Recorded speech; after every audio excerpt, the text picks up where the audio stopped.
الحمد لله وكفى والصلاة والسلام على عباده الذين اصطفى أما بعد فأعوذ بالله من الشيطان الرجيم بسم الله الرحمن الرحيم وإذ قال ربك للملائكة إني جاعل في الأرض خليفة قالوا وتجعل فيها من يفسد فيها ويسفك الدماء ونحن نسبح بحمدك ونقدس لك قال إني أعلم ما لا تعلمون صدق الله العظيم رب اشرح لي صدري ويسر لي أمري واحلل عقدة من لساني يفقهوا قولي۔ جیسا کہ میں نے عرض کیا تھا، سورہ بقرہ کے پہلے 4 رکوع نہایت اہم ہیں، نہایت جامع ہیں۔ پہلے 2 رکوعوں میں 3 قسم کے انسانوں کی وضاحت کی گئی، 3 قسم کے کردار کے نقشے کھینچ دیے گئے۔ تیسرے رکوع میں قرآن مجید کی دعوت کا خلاصہ آ گیا، توحید فی العقیدہ، توحید فی العمل، یعنی عبادت اللہ کی، ایمان بالرسالت، قرآن مجید کو منزل من اللہ کلام ماننا۔ اس میں اگر شک ہے تو جو بھی چیلنج تھا، اگر واقعتاً تمہیں شک ہے، حقیقت میں شک نہیں ہے، لیکن جیسا کہ تم کہہ رہے ہو کہ تمہیں شک ہے تو کوشش کرو اس کے مقابلے کی ایک صورت بنا لاؤ۔ پھر آخرت، جنت اور دوزخ، ان دونوں کا تذکرہ ہو گیا۔ پھر ایک خاص مسئلہ جو قرآن مجید کے اسلوب پر اعتراض کی شکل میں آیا کہ اس میں مچھر جیسی حقیر شے کا بھی تذکرہ ہے، اس کی حکمت بیان کر دی گئی کہ تشبیہ اور تمثیل میں ظاہر بات ہے کہ ممثل لہو اور ممثل بہی میں مناسبت چاہیے۔ جس چیز کے لیے تمثیل بیان کی جا رہی ہے، جس شے سے تمثیل بیان کی جا رہی ہے، ان میں مناسبت ہونی چاہیے، اس میں عظیم یا حقیر کا کوئی سوال نہیں۔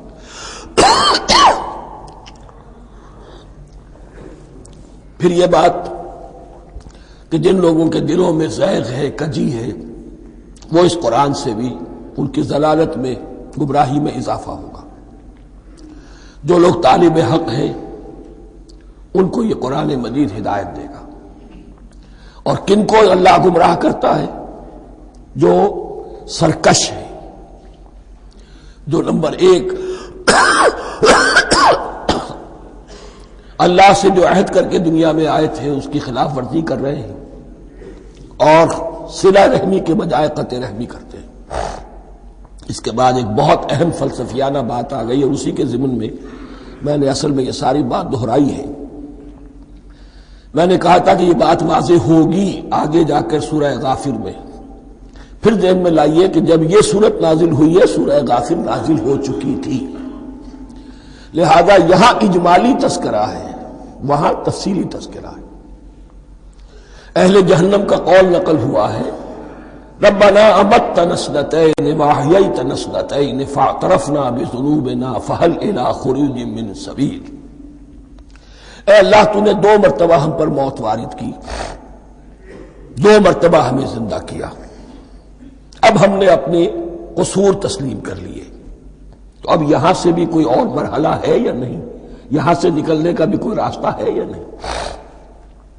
اس سے حقیقت یہ واضح ہوئی، انسان کی تخلیق اول ہوئی عالم ارواح میں، صرف ارواح کی حیثیت سے، اور حدیث میں آتا ہے الارواح جنود مجندہ، لشکروں کی شکل، تمام انسان۔ ان سے عہد لیا گیا الست بربکم قالوا بلی، پھر سلا دیا گیا ارواح کو۔ یہ گویا کہ پہلی موت تھی جو ہم گزار آئے۔ پھر عالم خلق کا مرحلہ آیا۔ عالم خلق میں یہ تناسل کے ذریعے سے رحم مادر میں جب ایک جنین تیار ہوتا ہے تو ایک حدیث ہے حضرت عبداللہ ابن مسعود سے، 4 مہینے کا جب جنین ہو جاتا ہے تو اس کے بعد وہ روح لا کر اس میں پھونک دی جاتی ہے۔ یہ گویا کہ احیاء اولا ہو گیا، پہلی مرتبہ کا زندہ کیا جانا، پہلی موت کی نیند سے جگا دیا گیا۔ اے تازہ واردان بساط ہوائے دل، اب ہم اس دنیا میں اس جسد کے ساتھ زندہ ہوئے، اب پھر موت آئے گی، جسد یہی چلا جائے گا جہاں سے آیا تھا، روح جہاں سے آئی تھی وہاں واپس جائے گی. ثم یمیتکم ثم یحییکم ثم الیہ ترجعون، پھر تمہیں اللہ کی طرف لوٹا دیا جائے گا. یہ ہے بہت گہرا نقطہ فلسفہ دین کا. اس کے بعد مضمون شروع ہو رہا ہے خلافت کا، جس کا اجمالی جو ہے تذکرہ تیسرے رکوع کی آخری آیت میں آ گیا. هو الذی خلق لکم ما فی الارض جمیعا، زمین میں جو کچھ ہے اے انسانوں تمہارے لیے پیدا کیا گیا. اسی کے ساتھ جڑتا ہوا مضمون اب خلافت کا آ رہا ہے. وَإِذْ قَالَ رَبُّكَ لِلْمَلَائِكَةِ إِنِّي جَاعِلٌ فِي الْأَرْضِ خَلِيفَةً، اور یاد کرو جب کہ کہا تھا تمہارے رب نے فرشتوں سے میں بنانے والا ہوں زمین میں ایک خلیفہ. اب خلیفہ کی حقیقت کو سمجھیے. خلیفہ کسے کہتے ہیں؟ نائب. عام طور پر لوگوں کو مغالطہ ہوتا ہے کہ خلیفہ جانشین جو ہے وہ تو کسی کے موت کے بعد ہوتا ہے، زندگی میں تو نہیں ہوتا. لیکن یہاں اصل میں ہمارے لیے بہت آسان ہے. انسان کی جو اصل حقیقت ہے اس دنیا میں اس کو سمجھنے کے لیے یوں سمجھیے کہ ہم آج سے 50 سال پہلے انگریز کے غلام تھے. ہمارا بادشاہ یا ملکہ انگلستان میں تھا یا تھی. دہلی میں وائس رائے ہوتا تھا. وائس رائے کا کام کیا ہے؟ جو حکم آیا ہے his master his majesty's government کا یا ہر میجسٹیز گورنمنٹ کا جو حکم آیا ہے بلا چون و چرا بغیر کسی تغیر اور تبدل کے نافذ کرے. ہاں جہاں کوئی حکم وہاں سے نہیں ہے تو یہاں کے حالات میں بہترین اپنی رائے قائم کرے، غور و فکر کرے یہاں کی مصلحتیں کیا ہے. جو چیز بھی امپائر کی مصلحت میں ہو اس کے مطابق فیصلہ کر سکتا ہے. بین ہی یہی رشتہ ہے. اللہ ہے لیکن اللہ نے اپنے آپ کو غیب کے پردے میں چھپا لیا ہے. زمین پر انسان ہے. اب انسان کا کام یہ ہے جو ہدایت آ رہی ہے اللہ کی طرف سے اس پر تو بے چون و چرا عمل کرے. جہاں کوئی ایکسپریس ہدایت نہیں ہے، کوئی واضح ہدایت نہیں ہے، وہاں اپنے بیسٹ ججمنٹ کو ایکسرسائز کرے. اسی کا نام اجتہاد ہے. غور و فکر کرے، سوچے، اور جو بات روح دین کے زیادہ سے زیادہ مطابقت رکھنے والی ہو اس کو اختیار کر لے. بین ہی یہی رشتہ ہے در حقیقت رشتہ خلافت کہ جو اللہ اور انسان کے مابین ہے. اب یہ جو دی گئی ہے یہ حیثیت تمام انسانوں کو دی گئی ہے. پوٹینشلی ہر انسان اللہ کا خلیفہ ہے. لیکن جو اللہ کا باغی ہو جائے، جو خود حاکمیت کا مدعی ہو گیا، گویا کہ وہ باغی ہے. اب اگر شاہ جہان بادشاہ تھا، اس کا کوئی ولی عہد تھا، اور ولی عہد جو ہے صبر نہیں کر سکتا، اپنے باپ کی زندگی ہی میں بغاوت کر دیتا ہے، حکومت حاصل کرنا چاہتا ہے، تو اب وہ کیا ہے؟ واجب القتل ہے. جو لوگ بھی حاکمیت کے مدعی ہو گئے ویسے تو حقیقت واجب القتل ہے، لیکن دنیا میں مہلت دی ہے اللہ نے. یہ دار الامتحان ہے. فوراً قتل نہیں کرتا، فوراً ختم نہیں کرتا. وَلَوْلَا كَلِمَةٌ سَبَقَتْ مِن رَبِّكَ إِلَىٰ أَجَلٍ مُّسَمًّى لَقُضِيَ بَيْنَهُمْ، اگر یہ پہلے بات طے نہ ہو چکی ہوتی، ایک وقت معین تک کے لیے انہیں مہلت اللہ نے نہ دی ہوتی تو اللہ فیصلہ چکا دیتا. لیکن مہلت دی ہے. لیکن کم سے کم اتنی سزا ملتی ہے کہ اب وہ خلافت کے حق سے محروم کر دیے گئے. گویا کہ اب خلافت دنیا میں ہوگی خلافت المسلمین. صرف وہی شخص کہ جو اللہ کو مانے اپنا حاکم مطلق وہ خلافت کا اہل ہے. تو یہ چند باتیں خلافت کی اصل حقیقت کے ضمن میں یہیں پر سمجھ لیجیے. وَإِذْ قَالَ رَبُّكَ لِلْمَلَائِكَةِ إِنِّي جَاعِلٌ فِي الْأَرْضِ خَلِيفَةً قَالُوا وَتَجْعَلُ فِيهَا مَن يُفْسِدُ فِيهَا وَيَسْفِكُ الدِّمَاءَ وَنَحْنُ نُسَبِّحُ بِحَمْدِكَ وَنُقَدِّسُ لَكَ. اور یاد کرو جب کہ تمہارے رب نے کہا تھا فرشتوں سے کہ میں زمین میں خلیفہ بنانے والا ہوں، تو انہوں نے کہا کہ کیا تو بنائے گا اس میں جو فساد مچائے گا اس میں اور خوریزی کرے گا. وَنَحْنُ نُسَبِّحُ بِحَمْدِكَ وَنُقَدِّسُ لَكَ، ہم آپ کی تسبیح اور تحمید اور آپ کی تقدیس میں لگے ہوئے ہیں. قَالَ إِنِّي أَعْلَمُ مَا لَا تَعْلَمُونَ، فرمایا میں جانتا ہوں جو تم نہیں جانتے. اب یہاں سوال پیدا ہوتا ہے کہ فرشتوں کو یہ گمان کیسے ہوا، یہ خیال کیسے ہوا؟ دو رائے ہیں اس میں۔ ایک تو یہ کہ انسان کی تخلیق سے پہلے اس دنیا میں جنات تھے، اور انہیں بھی کچھ اللہ نے تھوڑا سا اختیار دیا تھا، اور انہوں نے یہاں فساد مچایا۔ انہی پر قیاس کرتے ہوئے فرشتوں نے سمجھا کہ انسان بھی پھر زمین میں فساد مچائے گا، خوریزی کرے گا۔ ایک دوسری اصولی بات یہ کہی گئی ہے کہ خلافت کا لفظ جب استعمال ہوا تو اس کے معنی ہے کہ کوئی نہ کوئی اختیار بھی ملے گا۔ جنات کے بارے میں خلافت کا لفظ کہیں نہیں آیا، انسان کے بارے میں آ رہا ہے۔ خلیفہ بالکل بے اختیار نہیں ہوتا، جیسا کہ میں نے عرض کیا، جہاں واضح حکم ہے تو اس کی تو تنفیذ، جہاں نہیں ہے وہاں اپنی رائے سے جتنا بھی بہتر سے بہتر سوچ سکتا ہو انسان رائے قائم کرے۔ یہ اختیار جو ہے، ظاہر بات ہے جہاں اختیار ہوگا صحیح استعمال ہونے کا بھی امکان ہے، غلط استعمال ہونے کا بھی امکان ہے۔ اختیار تو بلکہ یہ کہ آپ کا پولیٹیکل سائنس کا تو ایکسیم یہ ہے، authority turns to corrupt and absolute authority corrupts absolutely۔ تو ٹینڈنسی کرپشن کی ہوتی ہے اختیار کے اندر۔ اس بنا پر انہوں نے قیاس کیا کہ اس میں فساد ہوگا، خوریزی ہوگی۔ اللہ تعالیٰ نے فرمایا اپنی حکمتوں سے میں خود واقف ہوں، میں کیوں بنا رہا ہوں یہ میں جانتا ہوں، تم نہیں جانتے۔ وَعَلَّمَ آدَمَ الْأَسْمَاءَ كُلَّهَا، اور اللہ نے سکھا دیے آدم کو تمام کے تمام نام۔ اب اس میں بھی ایک رائے تو یہ ہے، بلکہ اس میں تقریباً اجماع ہے مفسرین کا، کہ اس سے مراد ہے تمام اشیاء کے نام، اور تمام اشیاء کے نام سے مراد ہے ان کی حقیقت کا علم۔ ہیومن نالج جو ہے، اگر آپ اس کا تجزیہ کریں گے تو وہ یہی ہے کہ انسان ایک چیز کو پہچانتا ہے، پھر اس کے لیے ایک نام رکھتا ہے یا کوئی ٹرم اس کے لیے قائم کرتا ہے۔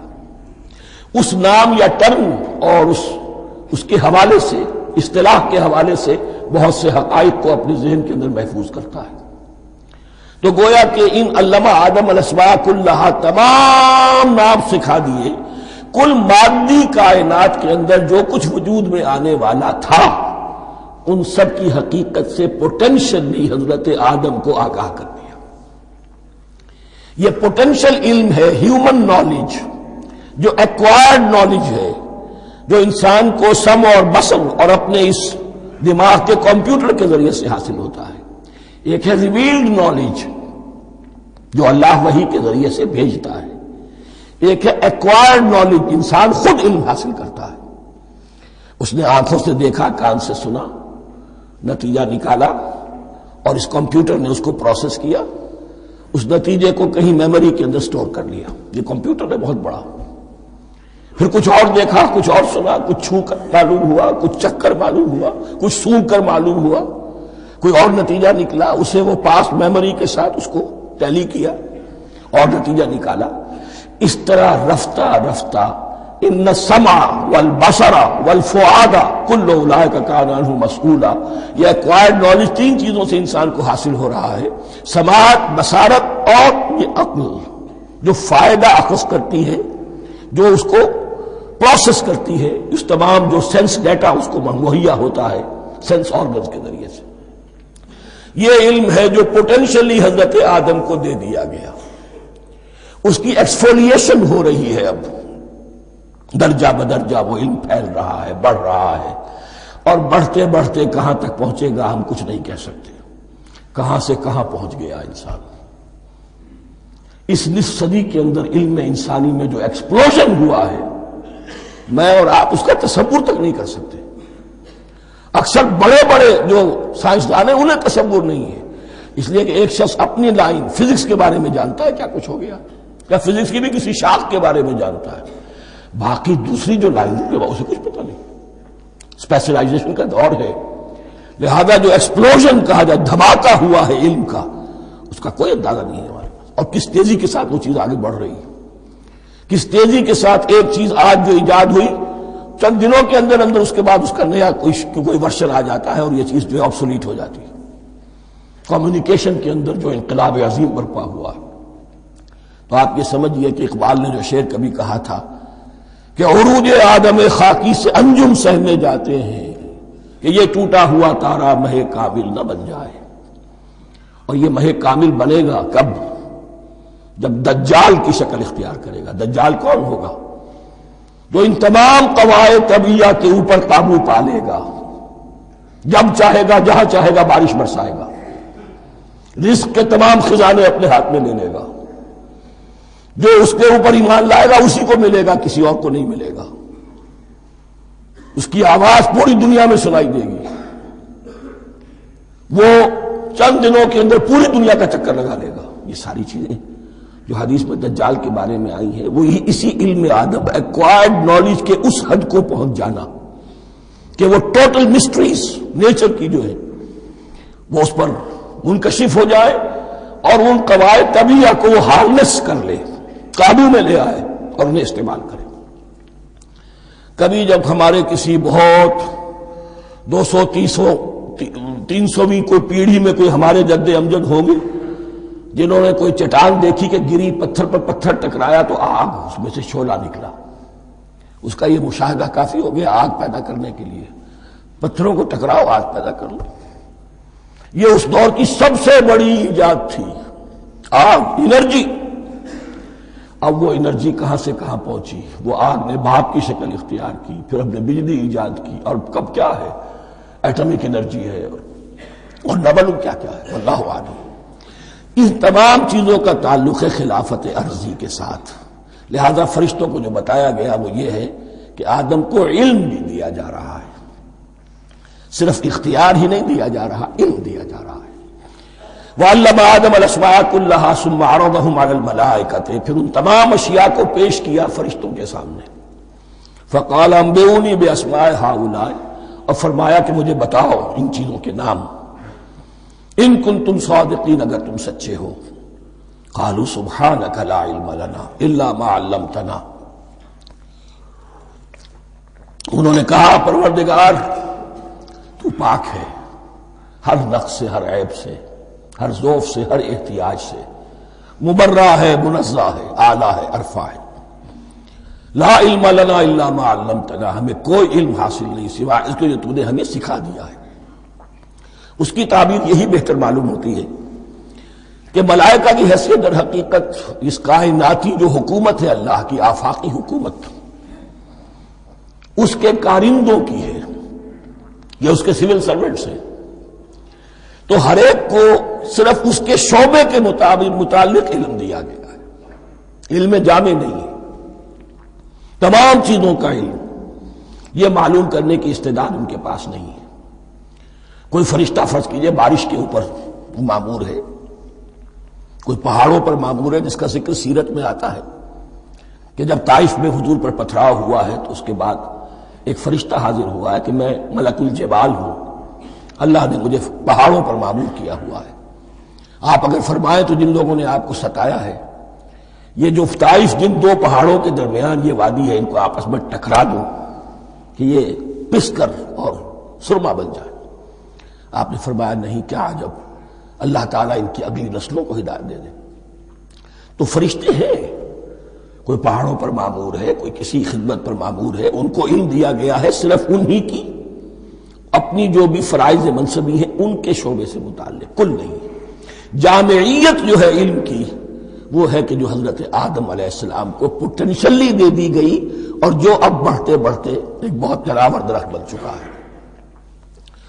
سبحانک لا علم لنا الا ما علمتنا انک انت العلیم الحکیم، یقیناً آپ ہی کی ذات ہے جو کل کے کل علم کی حامل ہے اور جس کے اوپر حکمت بھی، جس کی حکمت بھی کامل ہے، باقی تو ہر مخلوق میں سے ہر ایک کا علم ناقص رہے گا۔ العلیم، کل علم کا جاننے والا تو ہی ہے، الحکیم، کل حکمت وہ تو تیرے ہی پاس ہے۔ قال یا آدم انبئہم باسمائہم، اللہ نے فرمایا کہ آدم ان کو بتاؤ ان کے نام۔ فلما انباہم باسمائہم، تو جب انہوں نے بتا دیے ان کو، فرشتوں کو، ان کے نام، قال الم اقل لکم انی اعلم غیب السماوات والارض، تو اللہ نے فرمایا کہ میں نے کہا نہیں تھا کہ میں جانتا ہوں آسمانوں اور زمین کی تمام غائب چیزوں کو جو تمہاری نگاہوں سے بھی اوجھل ہے، غیب، میں ہر شے کا جاننے والا ہوں۔ وَأَعْلَمُ مَا تُبْدُونَ وَمَا كُنْتُمْ تَكْتُمُونَ، اور میں جانتا ہوں جو کوئی تم ظاہر کر رہے تھے، جو کوئی تم چھپا رہے تھے، چھپانے میں محسوس ہوتا ہے کہ ان کی خواہش یہ تھی کہ خلافت ہمیں ملے. ہم خدام ادب ہیں، ہر وقت تسبیح و تحمید اور تقدیس میں مصروف ہیں، جو حکم ملتا ہے بجا لاتے ہیں، تو یہ خلافت کسی اور مخلوق کو کیوں ملے؟ یہاں صرف یہ اور بتا دوں کہ یہ چونکہ اب ایک تیسری مخلوق کا ذکر بھی بعد میں آئے گا، 3 صاحب تشخص مخلوقات ہیں اللہ کی، صاحب تشخص، صاحب شعور، جن میں میں کا شعور ہے، انا، میں. ایک ملائکہ ہے، ان کی تخلیق نور سے ہوئی ہے. ایک انسان ہے جن کی تخلیق گارے سے ہوئی ہے. ایک جنات ہیں جن کی تخلیق آگ سے ہوئی ہے. باقی حیوانات ہیں، ان میں شعور تو ہے، خود شعور ہی نہیں ہے.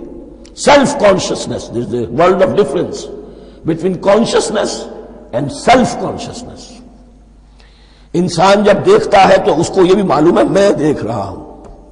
کتا بلہ دیکھتا ہے، اسے یہ اندازہ نہیں ہوتا کہ میں دیکھ رہا ہوں. دیکھنے کا ایک نتیجہ ہے جو نکل آتا ہے، لیکن میں کا وجود نہیں ہے.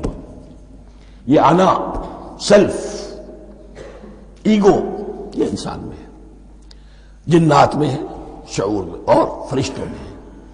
ایک نوری مخلوق، ایک ناری مخلوق، ایک زمین کے اس کرسٹ میں، یہ جو مٹی اور گارے، مٹی اور پانی کا جو ملغوبہ ہے گارے کی شکل میں، اس سے بنا ہے. قال يا آدم انبئهم بأسمائهم فلما انباهم بأسمائهم قال ألم أقل لكم إني أعلم غيب السماوات والأرض وأعلم ما تبدون وما كنتم تكتمون وإذ قلنا للملائكة اسجدوا لآدم فسجدوا إلا إبليس. اور یاد کرو جب کہ ہم نے کہا فرشتوں سے سجدہ کرو سب کے سب آدم کو، جھک جاؤ آدم کے سامنے. فسجدوا، ان سب نے سجدہ کیا، الا ابلیس، سوائے ابلیس کے. پہلی بات تو یہ سمجھیے کہ تمام ملائکہ کے سجدے کی ضرورت کیا تھی؟ کیا یہ صرف تعظیماً تھا؟ اور تعظیماً اگر تھا تو کیا آدم خاکی کی تعظیم تھی یا کسی اور شے کی تعظیم تھی؟ مکی صورتوں میں یہ بات 2 جگہ واضح کی گئی ہے. فَإِذَا سَوَّيْتُهُ وَنَفَخْتُ فِيهِ مِن رُوحِي فَقَعُوا لَهُ سَاجِدِينَ. جب میں اس آدم کی تخلیق مکمل کر لوں اور اس میں اپنی روح میں سے پھونک دوں، تب گر پڑنا اس کے سامنے سجدے میں. تعظیم اگر ہے تو آدم خاکی کی نہیں ہے، اس کے اندر جو ڈیوائن ایلیمنٹ ہے، جو ڈیوائن سپارک ہے، جو روح ربانی ہے، میری روح، اس کی ہے. اور نمبر 2، اس کی حکمت کیا ہے، علت کیا ہے، غرض و غایت کیا ہے؟ جیسا کہ میں نے عرض کیا، اس کائنات کی اس حکومت کے کارندے تو وہ ہیں. خلیفہ بنایا جا رہا انسان کو، جب تک یہ ساری سول سروس اس کے تابع نہ ہو خلافت کیسے کرے گا؟ دیکھیے میں جانا چاہتا ہوں، چوری کرنے کے لیے جانا چاہتا ہوں، راستے میں کتنے فیکٹرز ہوں گے، کتنے فزیکل فینومینا ہوں گے. میں چلنا چاہتا ہوں، میں زمین کو دھکیلتا ہوں، زمین مجھے دھکیلتی ہے، زمین مجھے نہ دھکیلے تو میں کیسے چلوں گا؟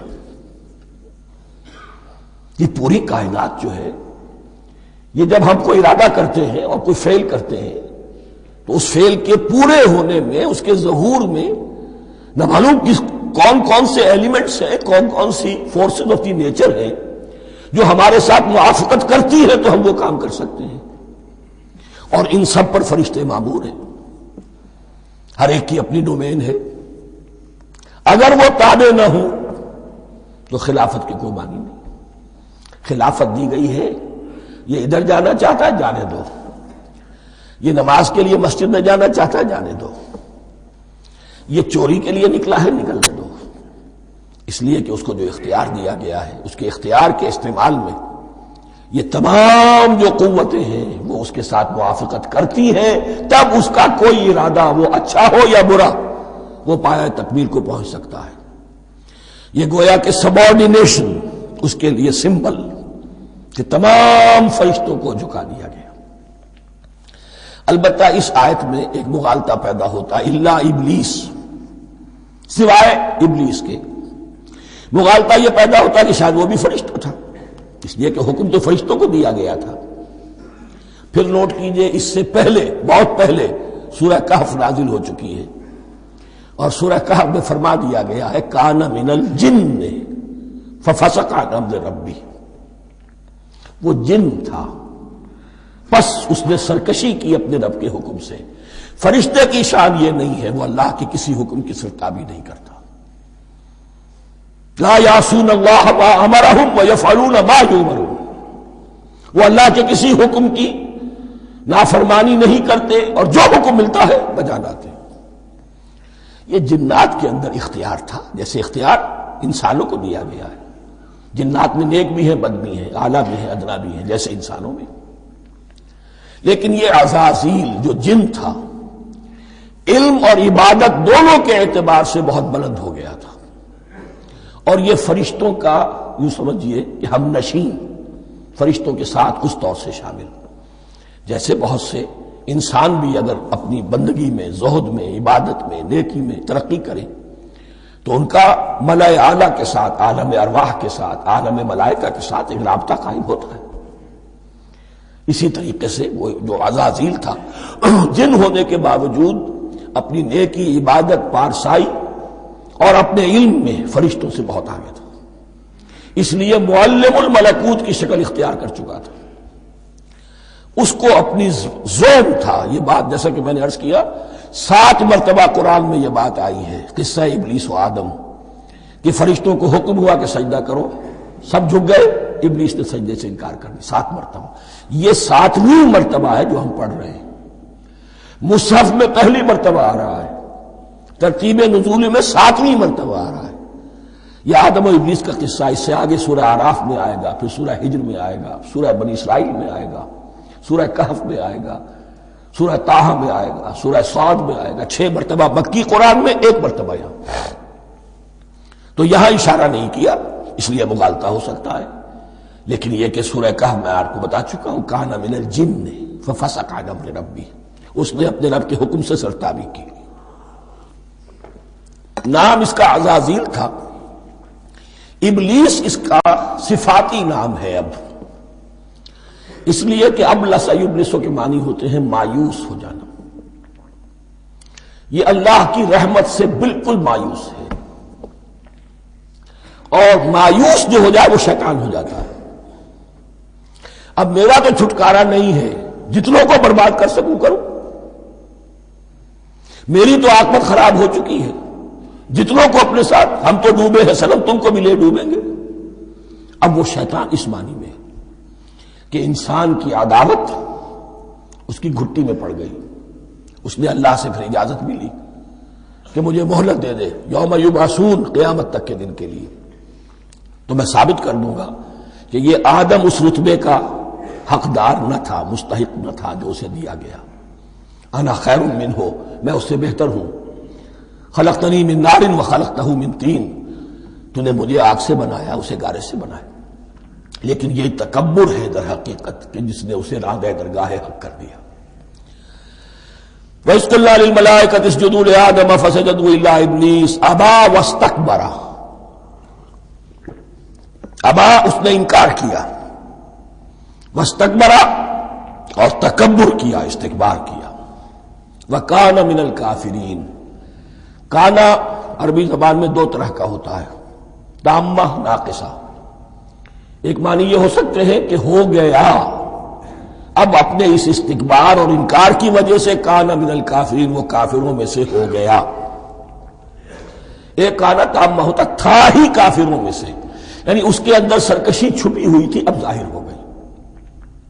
یہ معاملہ ہوتا ہے، کسی شخص کی بدنیت ہی اس کے اوپر پردے پڑے رہتے ہیں نیکی کے، زہد کے، کسی خاص وقت میں آ کر وہ ننگا ہو جاتا ہے، اور جو اس کے اندر تھا اصل اس کی حقیقت وہ سامنے آ جاتی ہے۔ اس کا امکان ہے، تو دونوں معنی اس کے ہو سکتے ہیں۔ وَقُلْنَا يَا آدَمُ اسْكُنْ أَنْتَ وَزَوْجُكَ الْجَنَّةَ، اور ہم نے کہا کہ اے آدم رہو تم اور تمہاری بیوی جنت میں۔ اب یہ جنت کون سی ہے؟ اکثر حضرات کے نام کر کے نزدیک یہ جنت کہیں آسمان ہی میں تھی، آسمان ہی میں حضرت آدم کی تخلیق ہوئی۔ البتہ یہ سب مانتے ہیں کہ ایک وہ جنت الفردوس جو ہے جس میں جانے کے بعد پھر واپس نکلنے کا کوئی امکان نہیں، یہ وہ جنت نہیں ہے جس میں کہ آخرت میں لوگوں کو جا کر داخل ہونا ہے، اس میں داخل ہونے والے کے نکلنے کا کوئی امکان نہیں۔ ایک رائے یہ بھی ہے، میرا رجحان اس رائے کی طرف ہے، تخلیق آدم اسی زمین پر ہوئی ہے، وہ جن مراحل سے گزری ہے تخلیق وہ ایک علیحدہ مسئلہ ہے۔ بایولوجی اور وحی دونوں اس پر متفق ہیں کہ مٹی سے، کرسٹ آف دی ارتھ سے انسان بنا ہے، اس پر اتفاق ہے، قرآن کا بھی اور بایولوجی کا بھی، جدید علم الحیوانات کا بھی، علم الحیات کا۔ سٹیجز کیا ہیں اس میں اختلاف ہو سکتا ہے، اس کو چھوڑ دیجئے، وہ اس وقت کا بحث نہیں۔ یہی کسی اونچے مقام پر کوئی سرسبز و شاداب علاقہ تھا جہاں حضرت آدم کو رکھا گیا، کہ جہاں ہر طرح کے میوے تھے، ہر شے، لا تظمأ فیہا ولا تضحیٰ، نہ اس میں بھوک لگے گی، نہ دھوپ تمہیں ستائے گی، ہر طرح کی چیز تمہیں فراہم ہے۔ وہاں رکھے گئے ہیں صرف ایک ڈیمانسٹریشن کے لیے کہ انہیں نظر آ جائے کہ شیطان میرا دشمن ہے، وہ مجھے ورغلائے گا، طرح طرح سے میرے اندر وسوسہ اندازی کرے گا، میرے اور میری اولاد کے، صرف ایک ڈیمانسٹریشن۔ اس کی مثال یوں سمجھیے کہ سلیکشن تو ہو گیا، سی ایس پی گریڈ میں کوئی شخص آ گیا ہے، لیکن اب وہ سول سروس اکیڈمی میں رکھا جا رہا ہے۔ تو یہ کوئی اکیڈمی ہو سکتا ہے اسی زمین پر ہو، صرف بتانا یہ تھا کہ تمہیں معلوم ہو جائے کہ یہ شیطان تمہارا دشمن ہے۔ اس لیے کہ اس میں جو ایک لفظ حبوط کا آ رہا ہے، وہ حبوط صرف ایک ہی معنی میں نہیں ہوتا، دوسری معنی میں بھی ہے۔ واللہ عالم، یہ چیزیں پھر متشابہات میں رہیں گی، اس لیے ان کے بارے میں کوئی ایک رائے دوسری رائے، اس کے لیے ذہن سے، عقل سے بات کر کے ایک یا دوسری رائے اختیار کر سکتے ہیں۔ وَقُلْنَا يَا آدَمُ اسْكُنْ أَنْتَ وَزَوْجُكَ الْجَنَّةَ، اور ہم نے کہا کہ رہو اے آدم، تم بھی اور تمہاری بیوی بھی باغ میں، اس باغ میں، الجنہ، اس باغ میں، گویا کہ اشارہ کیا جا رہا ہے۔ وَكُلَا مِنْهَا رَغَدًا حَيْثُ شِئْتُمْ، اور کھاؤ اس میں سے با فراغت جہاں سے چاہو، ہر طرح کا پھل ہے کھاؤ۔ وَلَا تَقْرَبَا هَٰذِهِ الشَّجَرَةَ، یہاں پہ اس درخت کا نام نہیں دیا گیا، اشارہ، اس درخت کے قریب مت جانا۔ فَتَكُونَا مِنَ الظَّالِمِينَ، تو تم ظالموں میں سے ہو جاؤ گے، تم حد سے گزرنے والوں میں سے ہو جاؤ گے۔ اب اس کی بھی حکمت سمجھیے کہ چونکہ ڈیمانسٹریشن کرانی ہے کہ تمہیں کسی چیز سے، ہزار چیزیں مباح ہیں دنیا میں، چند چیزیں پینے کی حرام ہیں، اب تم اگر ان ہزار مباح چیزوں کو چھوڑ کر حرام چیز کو پیتے ہو تو یہ تمہارا اختیار ہوا، جبکہ اللہ تعالیٰ نے مباحات کا دائرہ بہت وسیع رکھا ہے۔ جس سے چاہو چند رشتے ہیں جو بیان کر دیے گئے، یہ حرام ہے، محرمات ہے، ابدیہ ہیں، ان سے تو شادی نہیں ہو سکتی، باقی کسی مسلمان عورت سے دنیا کے کسی کونے میں وہ شادی کر سکتے، کروڑوں کے آپشنز آپ کے لیے خالی کھلے ہیں، لیکن پھر بھی انسان شادی نہ کرے، زنا کرے، یہ گویا کہ اس کی اپنی خباثت نفس ہے۔ ایک نہیں، دو دو، تین تین، چار چار تک شادی کرو، اجازت ہے تمہیں۔ تو اس اعتبار سے مباحات، اب یہ پورا باغ تمہارے لیے مباح ہے، بس ایک درخت ہے اس کے پاس نہ جانا، اور درخت کا نام لینے کی کوئی ضرورت نہیں، تو آزمائش تھی نا، صرف ایک آزمائش اور اس کی ڈیمانسٹریشن۔ فَأَزَلَّهُمَا الشَّيْطَانُ عَنْهَا، تو پھسلا دیا ان دونوں کو شیطان نے اس درخت کے بارے میں۔ اب وہ کس کس طریقے سے پھسلایا، یہ بھی جیسا کہ میں نے عرض کیا 6 مرتبہ چونکہ یہ قصہ آ چکا ہے، اس کی آپ کو سورہ طٰہٰ میں تفصیل ملے گی، کس کس طریقے سے پھسلایا اور اس بات کے لیے تیار کیا۔ فَأَخْرَجَهُمَا مِمَّا كَانَا فِيهِ، تو نکلوا دیا ان دونوں کو اس کیفیت میں سے جس میں کہ وہ تھے، وہ کیفیت کہ نہ کوئی مشقت ہے، نہ کوئی محنت ہے، اور انسان کو ہر طرح کا اچھے سے اچھا پھل مل رہا ہے، تمام ضروریات فراہم ہیں، اور خاص کوئی حلہ جنت ہے جس کا کہ لباس بھی عطا کیا گیا ہے۔ لیکن ان کیفیات سے اب نکال کر، اب جسے آپ کہیں گے بٹر فیکٹس آف لائف، اچھا اب جاؤ، یہ ڈیمانسٹریشن کرنی تھی، ہو گئی۔ شیطان تمہارا دشمن ہے، تمہارا اور تمہاری نسل کا، شیطان لعین، اور وہ تمہیں پھسلائے گا جیسے آج پھسلایا ہے۔ تم آگاہ رہنا اس کی شرارتوں سے۔ ان الشیطان لکم عدو فاتخذوہ عدوا، یہ شیطان تمہارا دشمن ہے، اسے اپنا دشمن ہی سمجھو۔ لیکن یہ ہے کہ اگر کچھ لوگ اسے دوست بنا لیں، اس کے ایجنٹ بن جائیں، اس کے کارندے بن جائیں، یہ ان کا چوائس ہے جس کی سزا انہیں ملے گی۔ فَأَخْرَجَهُمَا مِمَّا كَانَا فِيهِ وَقُلْنَا اهْبِطُوا بَعْضُكُمْ لِبَعْضٍ عَدُوٌّ، اور ہم نے کہا اترو، تم سب ایک دوسرے کے دشمن ہوگے۔ اب یہ چونکہ جمع کا صیغہ آیا ہے، ایک دوسرے کے دشمن ہوگے، تو ایک دشمنی تو شیطان اور آدم اور ذریت آدم کی ہے، ایک اور دشمنی بھی ہے جو انسان میں مرد اور عورت کے مابین ہے۔ عورت بھی پھسلاتی ہے، غلط راستے پر ڈالتی ہے، مرد عورتوں کو گمراہ کرتے ہیں، عورتیں مردوں کو گمراہ کرتی ہیں۔ قرآن مجید میں کہا گیا یا ایھا الذین آمنوا ان من ازواجکم واولادکم عدوا لکم فاحذروہم، اہل ایمان چوکنے رہو، چوکس رہو، تمہاری بیویوں اور اولاد میں سے تمہارے دشمن ہیں، بچ کر رہو، کیپ الرٹ، کہیں ان کی محبت تمہیں راہ حق سے منحرف نہ کر دے۔ تم ایک اچھا کام کرنا چاہتے ہو، بیوی رکاوٹ بن گئی، بیوی کو اچھا کام کرنا چاہتی، شوہر رکاوٹ بن گیا، تو یہ محبت نہیں ہے، یہ عداوت ہے۔ اس حوالے سے بعضکم لبعض عدو وَلَكُمْ فِي الْأَرْضِ مُسْتَقَرٌّ وَمَتَاعٌ إِلَىٰ حِينٍ، اور تمہارے لیے اب زمین میں مستقر ہے، جائے قیام ہے اور متاع ہے، ضرورت کی چیزیں ہیں ہم نے فراہم کر دی ہیں، إِلَىٰ حِينٍ، لیکن ایک وقت معین تک کے لیے، یہ ابدی نہیں ہے، ایک وقت آئے گا یہ بساط ہم لپیٹ دیں گے۔ یوم نطوی السماء کطی السجل للکتب، جس دن کہ ہم تمام فضاؤں کو اور تمام خلاؤں کو، تمام آسمانوں کو اس طرح لپیٹ لیں گے جیسے کتابوں کا طومار لپیٹ لیا جاتا ہے۔ ایک وقت آئے گا، یہ تخلیق الی اجل مسمى ہے، الی حین ہے۔ فتلقى آدم من ربہ کلمات فتاب علیہ، تو سیکھ لیے، حاصل کر لیے آدم نے اپنے رب سے کچھ کلمات، تو اللہ نے ان کی توبہ قبول کر لی۔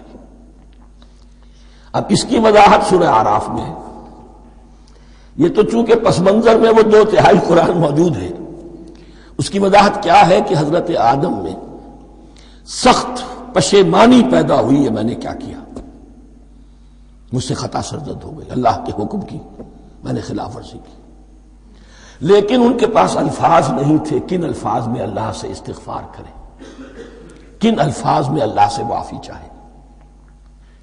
اللہ کی رحمت یہ ہوئی کہ اللہ نے الفاظ انہیں خود تلقین فرما دی، یہ اللہ کی شان رحیمی ہے۔ اصل شے جو ہے وہ انسان کے اندر گناہ پر ندامت کا پیدا ہو جانا ہے، یہ اصل توبہ ہے۔ علامہ اقبال نے جو بڑی اپنی آغاز عنفوان شباب میں جو اشعار کہے تھے، ان میں سے ایک شعر کو سن کر پھڑک اٹھے تھے اس وقت کے اساتذہ بھی، موتی سمجھ کے شان کریمی نے چن لیے قطرے جو تھے میرے عرق انفعال کے، انفعال کہتے ہیں شرمندگی کو، شرمندگی سے میری پیشانی پر جو پسینے کے قطرے نمودار ہو گئے، میرے پروردگار کو وہ اتنے عزیز ہوئے، اس نے انہیں موتی کی طرح چن لیا، موتی سمجھ کے شان کریمی نے چن لیے قطرے جو تھے میرے عرق انفعال کے۔ تو فتلقى آدم من ربہ کلمات، ان پر پچھتاوا ہوا، ندامت ہوئی، اللہ نے انہیں الفاظ، وہ الفاظ کیا تھے وہ سورہ اعراف میں ہیں، ربنا ظلمنا انفسنا وان لم تغفر لنا وترحمنا لنکونن من الخاسرین، اے اللہ ہم نے اپنی جانوں پر ظلم کیا ہے، اور اگر تو نے ہمیں بخش نہ دیا اور رحم نہ فرمایا تو ہم تو خسارہ والوں میں ہو جائیں گے، تباہ ہو جائیں گے، برباد ہو جائیں گے۔ یہی پر فوری تقابل موجود ہے۔ غلطی ابلیس سے بھی ہوئی، حکم سے سرتابی ہوئی، لیکن اس پر ندامت نہیں ہوئی، تکبر کی بنا پر اور اکڑ گیا، انا خیر منہ۔ غلطی آدم سے بھی ہوئی، نافرمانی ہوئی، لیکن اس پر پشیمان ہوئے اور توبہ کی۔ وہ شیطنت ہے یہ آدمیت ہے، ورنہ کوئی انسان گناہ سے اور معصیت سے مبرہ نہیں ہے۔ حضور کی ایک حدیث ہے، کل بنی آدم کلکم خطاؤون، کل بنی آدم خطاؤون وخیر الخطائین التوابون۔ آدم کے تمام اولاد، تمام انسان خطا کار ہیں، ان خطا کاروں میں بہتر وہ ہیں، اچھے وہ ہیں جو توبہ کرتے ہیں۔ تو یہاں حضرت آدم سے غلطی ہوئی، انہوں نے توبہ کی، پشیمانی ہوئی، ندامت ہوئی، اس نے کی اور اس پر جم گیا، اصرار کیا۔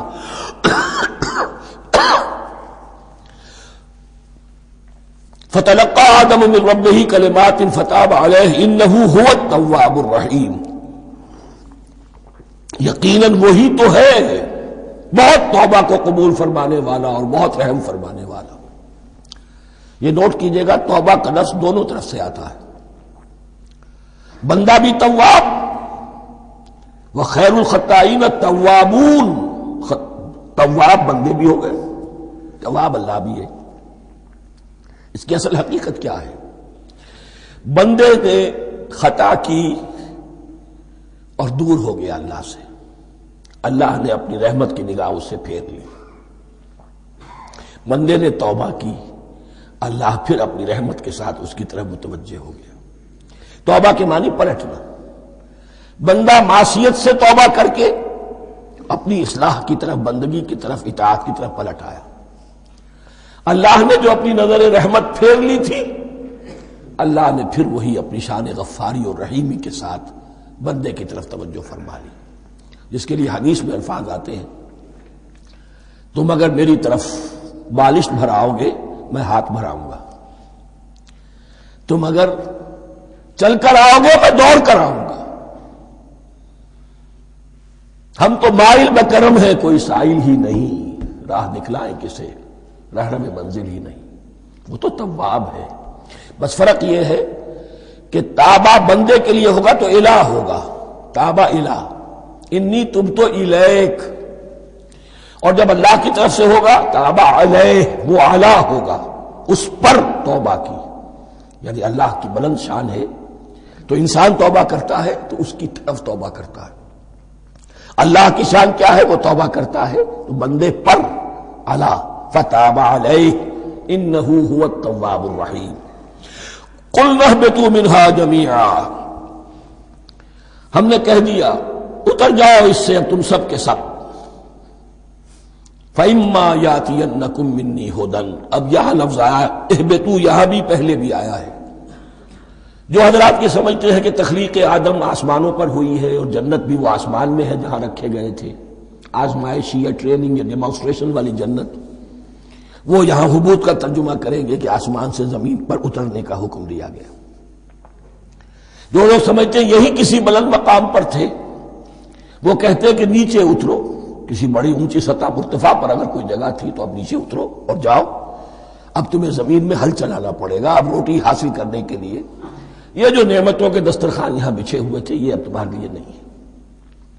اس کے لیے اس معنی میں اس لفظ کا استعمال جو ہے وہ آ جائے گا آگے چل کر اسی سورہ بقرہ کے اندر، کہ اس معنی میں بھی سورہ بقرہ کے 7ویں رکوع میں یہ لفظ استعمال ہوا ہے، تو امکان اس کا بھی ہے۔ بس اس سے آگے ادھر یا ادھر کی زیادہ بحث کرنے کا یہ موقع دورہ ترجمہ قرآن میں نہیں ہے۔ قُلْ اهْبِطُوا مِنْهَا جَمِيعًا فَإِمَّا يَأْتِيَنَّكُم مِّنِّي هُدًى فَمَن تَبِعَ هُدَايَ فَلَا خَوْفٌ عَلَيْهِمْ وَلَا هُمْ يَحْزَنُونَ۔ تو جب بھی آئے گی تمہارے پاس میری جانب سے کوئی ہدایت، تو جو کوئی میری ہدایت کی پیروی کرے گا اس کے لیے نہ خوف ہوگا اور نہ وہ حزن سے دوچار ہوگے۔ یہ ہے علم انسانی کا دوسرا گوشہ، ریویلڈ نالج۔ اس چوتھے رکوع کی جو حسن ہے اسے دیکھیے، شروع میں ایکوائرڈ نالج کا ذکر ہے جو پوٹینشلی حضرت آدم کی ذات میں رکھ دیا گیا، اور جو انسان نے پھر اپنی محنت سے ان السمع والبصر والفؤاد اس کے ذریعے سے آگے بڑھایا۔ یہ علم ہے چل رہا ہے، آج مغربی اقوام ہم سے بہت آگے ہیں، کبھی ایک زمانے میں مسلمان آگے نکل گئے تھے، لیکن ظاہر بات ہے کہ اس دنیا میں عروج تو انہی کو ہوگا جو ان چیزوں میں سب سے زیادہ جس کی آگہی حاصل ہوگی۔ البتہ ایک علم وہ ہے جو آسمان سے نازل ہوتا ہے، یہ گیون ہے، ریویلڈ نالج ہے، یہ وحی ہے۔ فَإِمَّا يَأْتِيَنَّكُم مِّنِّي هُدًى، تمہارے مقام خلافت کا تقاضا یہ ہے جو احکام ہمارے آئے، جو ہدایات ہم بھیجیں، ان کو تو پوری طریقے سے اس کی پیروی کرو۔ فمن تبع ہدایہ، تو جو کوئی بھی میری ہدایت کی پیروی کرے گا، فلا خوف علیہم ولا هم يحزنون، والذین کفروا، اور جو ناشکری کریں گے، کفر کریں گے، انکار کریں گے، وکذبوا بآیاتنا، اور ہماری آیات کو جھٹلائیں گے، فاولئک اصحاب النار هم فیہا خالدون، تو وہ جہنمی ہوں گے، آگ والے ہوں گے، اس میں ہمیشہ ہمیشہ رہیں گے۔ یہ ہے گویا کہ چارٹر، اس نوع انسانی کو جو ابدی چارٹر اللہ نے دیا ہے۔ جبکہ زمین کا چارج دے دیا گیا خلیفہ کی حیثیت سے۔ یہاں یہ 4 رکوع جو ہے سورہ بقرہ کے، جو میں نے عرض کیا تھا، قرآن کی دعوت، قرآن کا بنیادی فلسفہ، اس پر یہ جام ہے، اور یہ مکی صورتوں کے مضامین کا خلاصہ۔ اب یہاں سے شروع ہو رہا ہے 5ویں رکوع سے مسلسل 10 رکوع، مسلسل خطاب ہے بنی اسرائیل سے۔ البتہ ان میں ایک تقسیم ہے، پہلے رکوع میں دعوت ہے۔ دعوت جب ہوتی ہے تو آمادہ کرنا، تشویق، ترغیب، دل جوئی، نرمی، یہ دعوت کے اجزاء لا ينفک ہیں، اس کے بغیر دعوت مؤثر نہیں ہوتی۔ لہذا ان 7 آیات میں یہ یوں سمجھیے کہ ان 10 رکوعوں کے لیے یہ بمنزلہ فاتحہ ہے، جیسے سورہ فاتحہ 7 آیتوں کی، ایسے ہی اس دعوت سابقہ امت مسلمہ کو دعوت دی جا رہی ہے، تو کس طرح دی جا رہی ہے؟ یہ کون تھے؟ یہ بھی مسلمان ہی تو تھے نا، کافر تو ہو گئے حضور کا انکار کر کے، ورنہ وہ موسیٰ کے ماننے والے، شریعت ان کے پاس، بڑے بڑے علماء ان میں، علم کا چرچا ان میں، سب کچھ تھا، ان کو دعوت دی جا رہی ہے۔ لیکن میں اس لیے آپ کو چاہتا ہوں، اس کو توجہ دلا رہا ہوں، آج اگر مسلمانوں میں جو غافل ہو گئے، اپنی حقیقت کو بھول گئے، اپنے فرض منصبی سے غافل ہو گئے، دنیا کے اور قوموں کی طرح کی ایک قوم بن کر رہ گئے، اگر کوئی ایک داعی گروہ کھڑا ہو، کوئی جماعت، کوئی فرد، اور اس سے جماعت بنے، تو ظاہر بات ہے سب سے پہلے اسے اسی امت کو دعوت دینی ہوگی، اس لیے کہ دنیا تو اسلام کو پہچانے گی اس امت کے حوالے سے۔ فزیشین ہیل تھائی سیلف، پہلے یہ تو ٹھیک ہو، یہ کہیں پر صحیح اسلام کا نمونہ پیش کرے تو دنیا کو دعوت دے سکو گے، آؤ دیکھو یہ ہے اسلام۔ اس لیے ان کو جو دعوت دینے کا اسلوب ہونا چاہیے وہ عکس ہوگا اس اسلوب کا جو ان 7 آیات میں ہمارے سامنے آ رہا ہے۔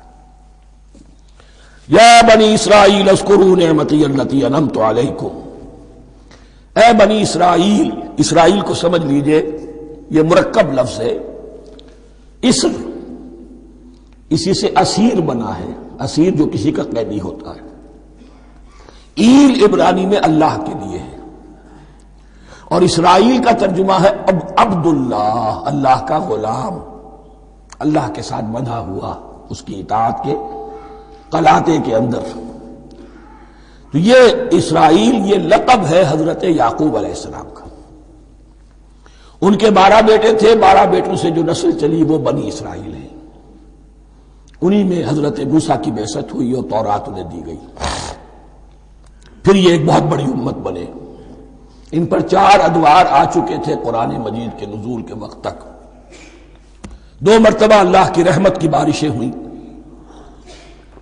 انہیں عروج نصیب ہوا، 2 مرتبہ ان کو دنیا پرستی، شہوت پرستی، اللہ کے احکام کو پس و پیش ڈال دینے کی سزا میں عذاب کے کوڑے ان پر برسے۔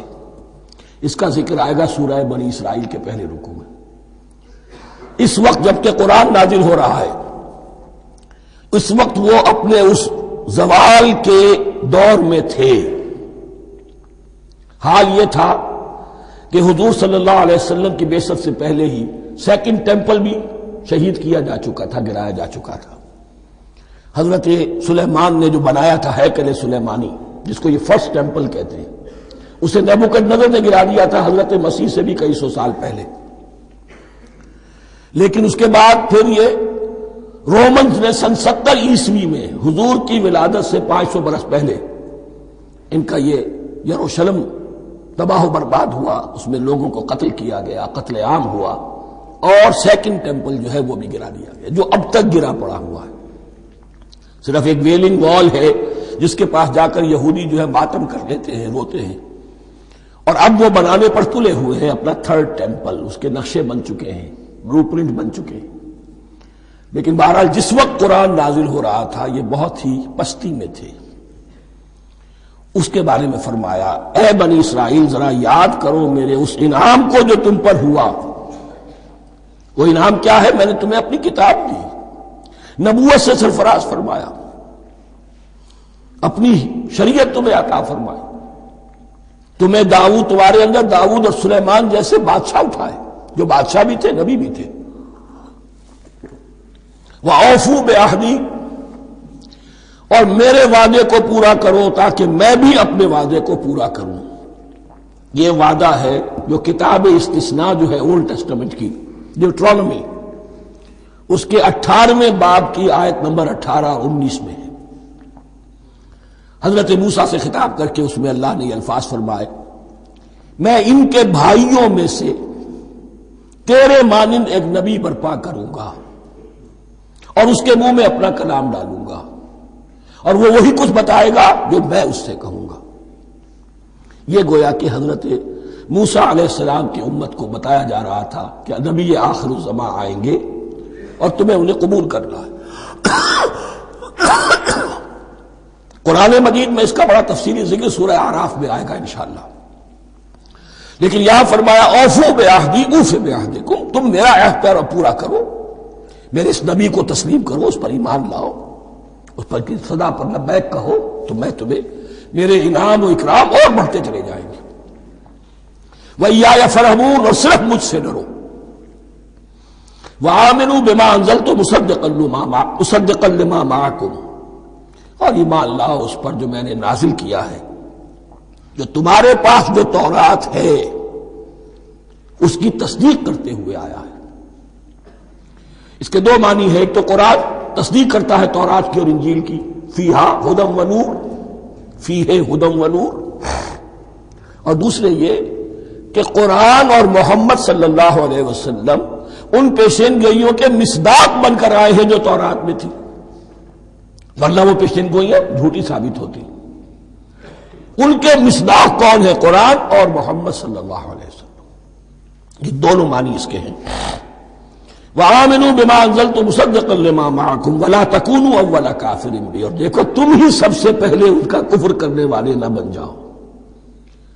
تمہیں تو سب کچھ معلوم تھا، تم تو منتظر تھے،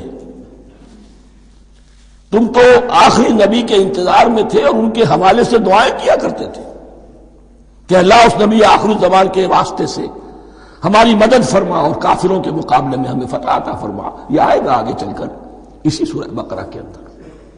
لیکن اب تم ہی سب سے بڑھ کر کافر ہو گئے، تم ہی سب سے بڑھ کر دشمن ہو گئے.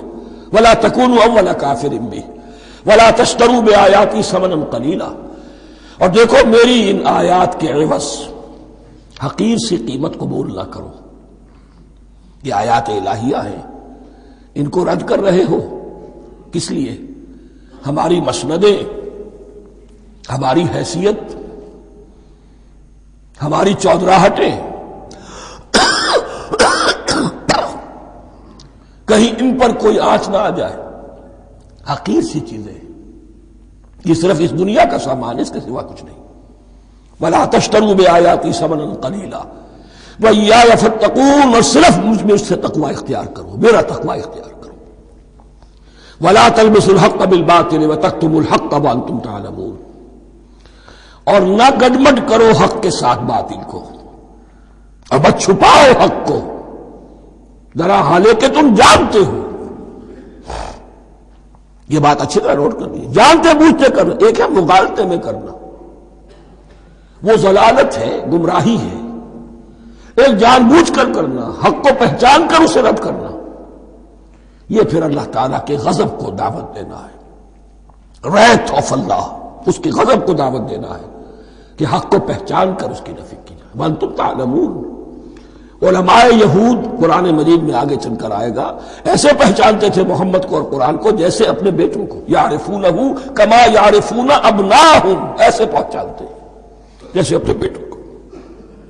واقیموا الصلاۃ وآتوا الزکاۃ، دیکھو نماز قائم کرو، زکوٰۃ ادا کرو. وارکعوا مع الراکعین، اور جھکنے والوں کے ساتھ جھکو. یہ اول تو رکوع کو انہوں نے اپنے ہاں سے خارج کر دیا تھا، ثانیاً باجماعت نماز ان کے ہاں ختم ہو گئی تھی. وارکعوا مع الراکعین، جماعت باجماعت نماز کی طرف اشارہ ہے.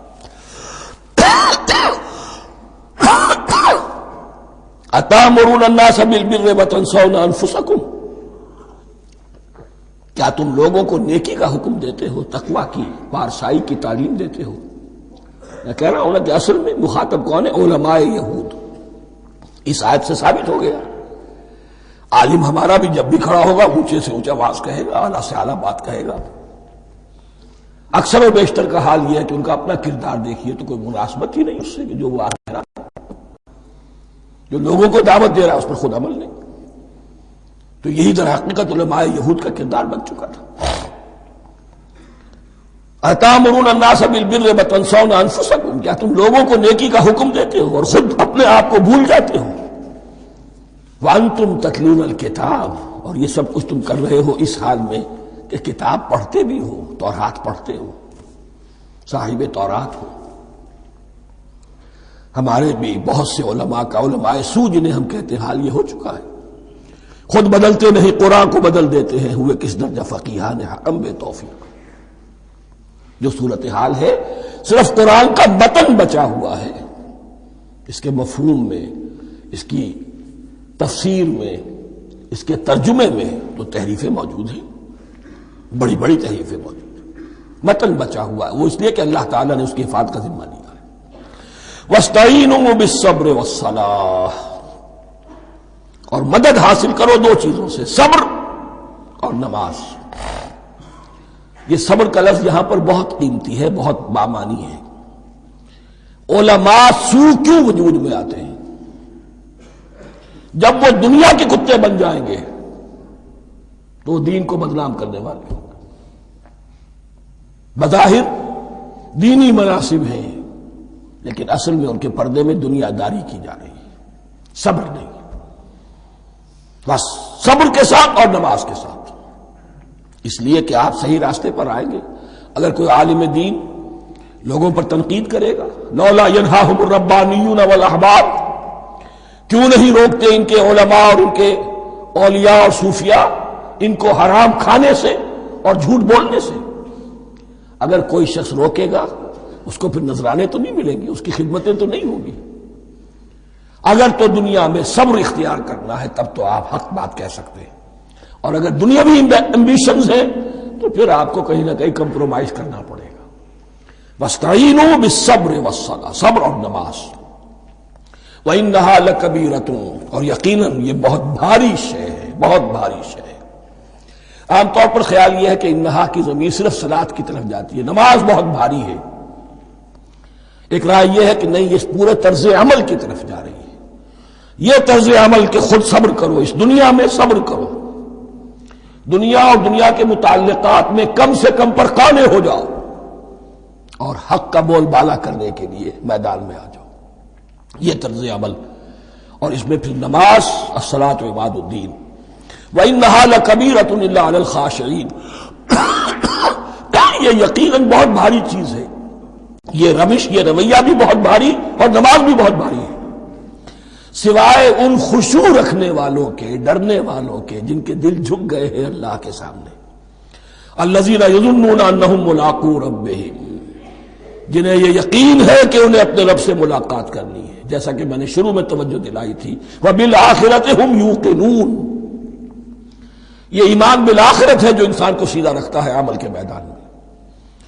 الذین یظنون انہم ملاقو ربہم وانہم الیہ راجعون، اور جنہیں یہ یقین ہے کہ بالآخر اسی کی طرف ہمیں لوٹنا ہے. بارک اللہ لی ولکم فی القرآن العظیم ونفعنی وإیاکم بالآیات والذکر.